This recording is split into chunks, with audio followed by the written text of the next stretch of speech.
ورحمة الله وبركاته. زي حضراتكم عاملين ايه؟ يا رب دايما تكونوا بخير، ومعانا فيديو جديد وخبر جديد. بس يا ريت قبل ما نبدأ خبرنا متنساش نعمل لايك، نشترك في القناة، وقبل ده كله نصلي على سيدنا محمد. اللهم صل على سيدنا محمد. خبرنا النهارده بيتكلم عن الخبر اللي انا حطيته امبارح، وهي عن الجميلة سمارة يحيى.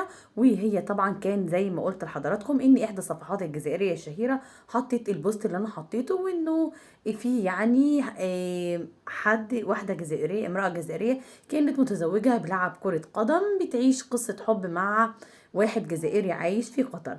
وكانوا قالوا ان الخطوبة قريب، ولكن مع تواصلات، وفي احدى الناس متابعين وتواصلوا مع سمارة شخصيا ونفت الخبر تماما، وان هو غير صحيح بالمرة. يا رب العالمين التوفيق ان شاء الله، ربنا يوفقها ويوفق حضراتكم اجمعين، اللهم امين يا رب العالمين. واتمنى لكم كل خير وكل سعاده، ونتمنى لها كل التوفيق وكل السعاده يا رب العالمين.